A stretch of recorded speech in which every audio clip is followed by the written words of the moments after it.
अस्सलाम वालेकुम। उम्मीद है आप लोग ठीक हैं, खैरियत से हैं। अल्लाह पाक आप लोगों को अपने हिफ्ज़ अमान में रखे। मेरी बहुत सारी दुआएं हमेशा की तरह आपके साथ हैं। सलामत रहें, खुश रहें, इसी तरह हंसते मुस्कुराते रहें। अल्लाह पाक इसी तरह आपको अपने हिफ्ज़ अमान में रखे। बड़ी ख़बर है सदर ट्रंप की पाकिस्तान आने की, और मेरे मुल्क पे इतना बड़ा दिन आए, मेरे मुल्क पे इतनी बड़ी इज़्ज़त मिले और हम लोग पीछे रह जाएं, ये हो नहीं सकता। बहुत सारी मसरूफियात होती हैं, बहुत सारे मामलात होते हैं, काम कारोबार और बहुत सारे दूसरे प्लान भी होते हैं। वो सारे प्लान एक साइड पे, और रात को डिसीजन ये हुआ कुछ 7 बजे कि सुबह पाकिस्तान निकलते हैं। और ये जो तारीख़ी लम्हा है, इसको ख़ुद विटनेस करते हैं, हिस्ट्री करते हैं। आने वाले दौर में जब तक ज़िंदगी रहेगी लोगों को बताते रहेंगे। जिस तरह मियाँ मोहम्मद नवाज शरीफ साहब के जाने के साथ एक तारीख़ी लम्हा था, इसी तरह सदर ट्रंप अगर आ रहे हैं या उनके अगर वाइस प्रेसिडेंट आ रहे हैं, तो वो जो सिग्नेचर है, वो जो अमन माहिदा है, वो जो ईरानियों के साथ करने जा रहे हैं, उसको विटनेस करना, उसको देखना, ये एक मेरे ख़्याल में बहुत बड़ा एज़ाज़ है। और इससे पीछे सिर्फ़ सबकी ख्वाहिश होगी कि वो लम्हात देखे, वो चीज़ें कवर करे, वो आपको दिखाए, वो अपने मुल्क का खूबसूरत चेहरा, वो अपने पुरअमन मुल्क का खूबसूरत चेहरा, वो दुनिया का खूबसूरत तरीन शहर दुनिया को दिखाएँ, जहाँ पर ये अमन मुज़ाकरात होने जा रहे हैं, जहाँ पर ये अमन मुज़ाकरात जिन्होंने ये कामयाब अमन मुज़ाकरात कराए हैं, उनके बारे में बताएं कि फ़ील्ड मार्शल साहब, वज़ीर-ए-आज़म मियाँ मोहम्मद शहबाज शरीफ साहब और वज़ीर ख़ारजा डिप्टी प्राइम मिनिस्टर इसहाक़ डार साहब की कितनी काविशें हैं। जब आप इस्लामाबाद के चौकों में खड़े होकर लोगों को बताएंगे, मेरे ख़्याल में वो हमेशा के लिए हिस्ट्री बन जाएगी, तारीख़ बन जाएगी। तो उसके लिए फ़्लाइट है इंशाअल्लाह ताला इस्तांबुल, और इस्तांबुल से फिर इंशाअल्लाह ताला कराची अपने बड़े भाई गवर्नर निहाल हाशमी साहब को सलाम करने के बाद शाम की फ़्लाइट इस्लामाबाद होगी। तो कल शाम इंशाअल्लाह ताला इस्लामाबाद, कल का दिन इंशाअल्लाह ताला कराची गुजारेंगे और फिर उसके बाद इस्लामाबाद।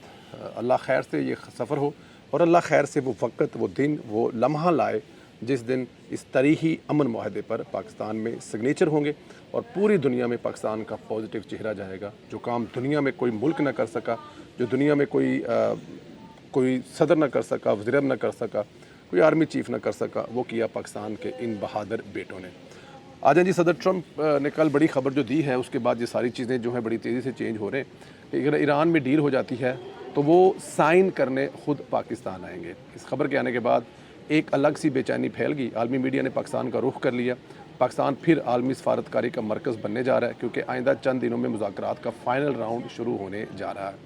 ट्रंप का ये दौरा पाकिस्तान किसी भी अमरीकी सदर का 20 साल के बाद दौरा होगा, और ये सब कुछ मौजूदा सिविल मिलिट्री क़यादत शहबाज शरीफ, फील्ड मार्शल आसम मुनीर और इसहाक़ डार साहब की बदौलत हुआ है। इससे पिछला जो दौरा था वो हिंदुस्तान का दौरा था, बुश था, जो हिंदुस्तान में 2 दिन रह के गया था। जाते जाते वो पाकिस्तान चंद घंटों के लिए रुका था। पाकिस्तान एम्बेसी में कोई 2-2.5 घंटों की एक्टिविटीज़ के बाद चला गया था, और ये भी हम उसको गिनते हैं कि ये दौरा था। लेकिन मेरे ख़्याल में ये दौरा नहीं था। ये जो भी था, या शायद वो बुश था या शायद बिल क्लिंटन था। मेरे ख़्याल में बिल क्लिंटन था, मैं ज़रा मिस कर रहा हूँ उसको। खैर, दुनिया इम्कान ज़ाहिर कर रही है कि पाकिस्तान एक और बड़ी कामयाबी हासिल करने जा रहा है। अमरीकी सदर डोनाल्ड ट्रंप के मुतवक्का दौरा पाकिस्तान पर मसला कश्मीर पर बात करने का इम्कान ज़ाहिर किया गया है। तफसीलात के मुताबिक अमरीकी सदर डोनाल्ड ट्रंप ने साल 2019 में कश्मीर में सालसी कराने की पेशकश की थी कि मैं इस पर पेशकश करता हूं, और पाकिस्तान ने इस पेशकश का खैर मुकद्दम किया था। लेकिन क्योंकि भारत ज़ाहिर है वो हठधर्मी पर जो है वो ऑलवेज़ कायम रहता है, तो उसने इसको रिजेक्ट कर दिया था। भारत का मौक़िफ़ था कि कश्मीर एक 2 तरफ़ा मसला है, किसी तीसरे फ़रीक की मुदाखलत कबूल नहीं है। भारत ने ट्रंप की पेशकश को सियासी बयान करार दिया। कहा था कि सालसी तभी मुमकिन है जब दोनों मुल्क राज़ी हों, जो कि अब तक नहीं हुआ। लेकिन अब जो कि ज़ाहिर है सदर साहब जो हैं वो ट्रंप साहब पाकिस्तान तशरीफ़ ला रहे हैं, और अब उनका मौक़िफ़ भी यही है कि अगर दोनों ममालिक चाहें तो ख़ुद से मुदाखलत नहीं करेंगे। लिहाजा अमरीकी सदर डोनाल्ड ट्रंप के मुतवक्का दौरे के मौके पर पाकिस्तान के दौरे के दौरान मसला कश्मीर पर बात ज़रूर होगी। पाक भारत मई 2025 का भी तज़किरा होगा, और फिर सदर ट्रंप हो सकता है वो मिलने की ख्वाहिश का इजहार कर दें कि जिन बहादुर जवानों ने इंडिया के वो जेट गिराए थे, हमेशा के लिए इंडिया को एक जो सबक सिखाया था, उससे मिलने की ख्वाहिश ज़ाहिर करें, तो फिर हमारे बहादुर जवान जो हैं अब वो भी सदर ट्रंप से मिल सकते हैं। अच्छा जी, ट्रंप ने यह भी ऐलान किया कि दस्तखत करने पाकिस्तान जाएंगे। उसी दिन फील्ड मार्शल सैयद आफम मुनीर की ईरानी सदर से बड़ी अहम मुलाकात हुई है। मीडिया रिपोर्ट के मुताबिक ईरान और अमेरिका को एक माहदे पर रजामंद करने के लिए फील्ड मार्शल सैयद आसम मुनीर के ईरानी सदर से ये मुलाकात बड़ी अहम करार दी जा रही है। इससे पहले फ़ील्ड मार्शल आसम मनीर ने जुमेरात को तेहरान में मसरूफ़ दिन गुजारा। फ़ील्ड मार्शल आसम मनीर ने तेहरान में ईरानी पार्लियामेंट के स्पीकर बाकर कलबियाफ से नहायत अहम मुलाकात की। बाकर कलबियाफ ईरानी हुकूमत जो है उसमें ईरानी हुकूमत में नहायत मौसर शख्सियत समझे जाते हैं, जिन्होंने इस्लामाबाद में आने वाले वफ़द की बाकायदा क़यादत भी की थी। फ़ील्ड मार्शल आसम मनीर की गुज़श्ता रोज़ ईरानी वज़ीर ख़ारजा अब्बास अराक़ची से मुलाकात हुई। ईरानी सदर तक फ़ील्ड मार्शल ने पैगाम पहुँचाया होगा कि ट्रंप आ रहे हैं तो फिर आप भी मुआहदा साइन करने पाकिस्तान आए। देखें, ये सिर्फ़ उनकी जो है वो सदर से मुलाकात नहीं हुई, बल्कि वहाँ पे जो उनके पासदार ने इनकलाब है उनके यहाँ सुरबराहान से भी मुलाकात हुई है। फिर उनकी ये ख़ातमुल नबीन जो उनकी एक फ़ौज का एक हिस्सा है उनसे भी मुलाकात हुई है। मैसेज जो है बड़ा तगड़ा दिया गया। ये मैसेज उनके लिए है जो सफ़ाए हस्ती से मिटाना चाहते थे, जो तहज़ीब ख़त्म करना चाहते थे, और उस लंगूर के लिए भी ये मैसेज है जो पिछले 40 साल से कोशिश कर रहा था कि ईरान पर हमला किया जाए। उसका ईरान के साथ जो मसला है, मुसलमानों के साथ जो मसला है, ईरान ने हमेशा के लिए मेरे ख़्याल में उसको सबक सिखाया दिया।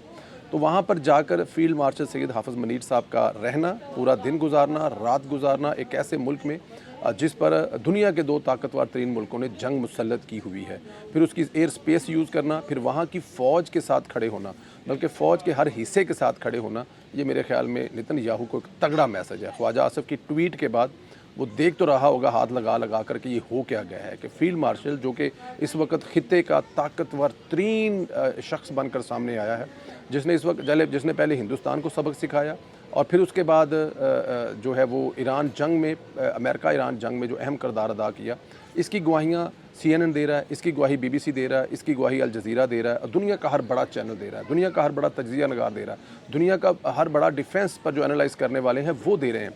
हैरान भी हैं, परेशान भी हैं। आप ये देखें कि कल CNN पर मैं देख रहा था कि लुबनान की जो जंग है उसको रुकवाने में फ़ील्ड मार्शल सैयद हाफ़िज़ मनीर का बड़ा अहम किरदार है। उन्होंने मेक श्योर किया सदर ट्रंप के साथ, क्योंकि हमारे वज़ीर आज़म ने ये अपनी ट्वीट में कहा था कि अगर जंग बंदी ईरान और अमेरिका के दरमियान में होती है तो जंग बंदी लिबनान और इसराइल के दरमियान में भी होगी।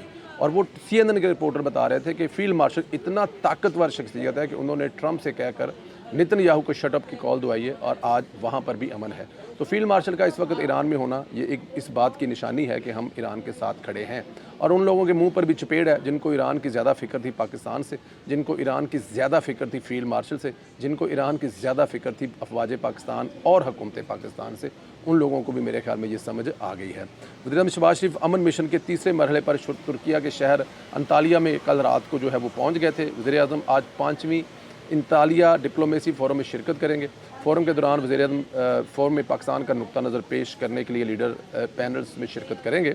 इस मौके पर वज़ीर-ए-आज़म की तुर्क सदर रजब तैयब एर्दोगान और दीगर अहम रहनुमाओं से 2 तरफ़ा मुलाकात भी मुतवक्का है। नायब वज़ीर-ए-आज़म, वज़ीर ख़ारजा सेनेटर इसहाक़ डार, वज़ीर इत्तलात नशरियात अता तारड़, मामले ख़ुसूसी तारक फ़ातमी और वज़ीर-ए-आज़म के तर्जमान बराए बैनुल-अक़वामी मीडिया मुशर्रफ ज़ैदी पाकिस्तानी वफ़द के हमरा इस वक्त मौजूद हैं। इससे पहले वज़ीर-ए-आज़म ने कतर के दौरे में अमीर कतर शेख तमीम बिन हमद अल सानी से मुलाकात की और ख़लीज की सूरत हाल पर जो है वो भी गुफ्तगू की थी। और ये बड़ा अहम है। आपको पता है कि इस वक्त कतर की एक अपनी लाइन थी, कतर का एक अपना जो है वो एक लहदा ही उन्होंने अपना बनाया हुआ था, लेकिन इस वक्त जो कतर दुनिया की सुलह करा रहा था, इस वक्त जो कतर कह रहा था कि वेनेजुएला के सदर को हम छुड़वा देते हैं, उनको रेस्क्यू करने के लिए अब वज़ीर-ए-आज़म शहबाज शरीफ पहुँचे। और कतर की तारीख़ में जो इस्तकबाल वज़ीर-ए-आज़म मियां मोहम्मद शहबाज शरीफ का दिया गया वो भी देखने वाला था। पाकिस्तानी झंडे वाले ऑयल टैंकर्स ने आबनाए हरमज़ अबूर कर लिए। अमरीकी जिदे ब्लूमबर्ग के मुताबिक अमरीकी नाकाबंदी के बाद खाम माल के साथ आबनाए हरमज़ से निकलने वाला ये पहला जहाज़ है। रिपोर्ट में बताया गया कि पाकिस्तानी झंडे वाले ऑयल टैंकर ने आबनाए हरमज़ अबूर कर ली है। याद रहे, पाकिस्तानी झंडे वाला टैंकर गुज़श्ता हफ्ते के आखिर में खलीज फारस में दाखिल हुआ था। बहुत बड़ी कामयाबी है। देखें, ईरान की तरफ से, और फिर ज़ाहिर है ईरान की तरफ से निकल आया तो आगे अमेरिका बैठा हुआ है। अमेरिका कह रहा है कि हम भी चेक करेंगे।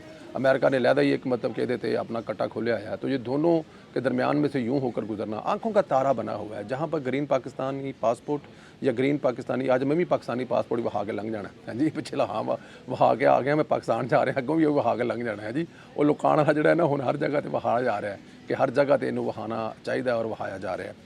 अच्छा, इधर पाकिस्तान यूरोप पर बड़ा एहसान कर रहा है, वरना इनके पास सिर्फ 6 हफ्तों का जो जेट फ्यूल जो है वो बना है। यूरोप ने ऐलान किया कि इसके पास सिर्फ 6 हफ्ते का जेट फ्यूल रह गया और जल्द ही परवाज़ें मनसूख होने का खदशा शुरू हो चुका है। बरतानवी मीडिया के मुताबिक आलमी तवानाई एजेंसी के सरबराह ने कहा है कि आबनाए हुर्मुज़ की बंदिश से दुनिया में पेट्रोल, गैस और बिजली महंगी हो रही है। कुछ मुल्क दूसरे मुल्कों से ज़्यादा मुतासर हो रहे हैं, जिनमें फ्यूल के लिए मशरक़ वस्ता पर इन्हिसार करने वाले पाकिस्तान, भारत, बांग्लादेश, चीन, जापान और कोरिया शामिल हैं। इन मुल्कों के बाद बहरान का असर जो है वो यूरोप और अमेरिका तक भी पहुँचेगा। आलमी तवानाई एजेंसी के सरबराह का कहना है कि यूरोप के पास 6 हफ्ते का जेट फ्यूल रह गया। अगर मशरक़ वस्ता से अपनी दरामदात का कम अज़ कम निसफ़ मुतबादल ज़राए हासिल ना कर सका तो जून तक ज़खायर एक नाजुक सूरत हाल तक पहुँच जाएंगी, जिसके बायस परवाज़ें मनसूख होने का सिलसिला शुरू होने का इम्कान है। इनका कहना था कि खलीज खिता आलमी मंडी को जेट फ्यूल फराहम करने का सबसे बड़ा ज़रिया है। दीगर बड़े बरामद कुनात में जैसे जनूबी कोरिया, भारत और चीन की रिफाइनरीज़ भी बड़ी हद तक मशरक़ वस्ता से आने वाले ख़ाम तेल पर इन्हिसार करती है और इसी वजह से बहरान ने जेट फ्यूल की आलमी मंडी के निज़ाम में रुकावट डाली हुई है। मैं यही बता रहा हूँ ना, इस वक्त दुनिया में हर जगह जो है वो अफेक्टेड हो रही है, हर शोबा ज़िंदगी अफेक्टेड हो रहा है। जहाज़ों की टिकटें जो हैं वो डबल प्राइस पे। अब आपको मैं ये बता नहीं सकता मैं कितने की टिकट लेके जा रहा हूँ। वन वे टिकट लेके जा रहा हूँ। इस वन वे टिकट में 2 टिकटें आने जाने की आ जाती थी, लेकिन एक तो रात को टिकट और सुबह फ़्लाइट जो है सिर्फ 10-12 घंटे पहले जो टिकट ख़रीदी जाए उसकी प्राइस हमेशा आपको पता ज़्यादा होती है। और ऊपर से जो मसाइल चल रहे हैं और ऊपर से जो फिर मतलब बहुत सारे मसले हैं, लेकिन वजह जो है वो सिर्फ़ और सिर्फ ईरान अमेरिका जंग है। अब नया कटा खुलने वाला है जनाब। अब सदर ट्रंप जो है वो पाकिस्तान आ रहे हैं और उनके पाकिस्तान आने के बाद एक नया कटा खुल जाएगा कि अडियाला वाला ने अगर इन जो मुज़ाकरात है उसमें शिरकत से इनकार कर दिया तो फिर क्या होगा। क्योंकि वाला दुनिया सारी तो मान सकती है, ट्रंप मान गया, ईरानी सदर मान गया, 2 कौमें मान गई हैं, सब मान गए हैं, लेकिन मानेगा अडियाला वाला तो बात तो फिर ही बनेगी। सदर ट्रंप ने भी कह दिया कि वो अपने पुराने दोस्त इमरान खान से मिलना चाहते हैं और अडियाला वो जाकर इमरान खान से मुलाकात करेंगे और उसको समझाएंगे कि अपनी सज़ा पूरी करो, सज़ा पूरी करने के बाद बाहर आओ और उसके बाद इलेक्शन लड़ो। और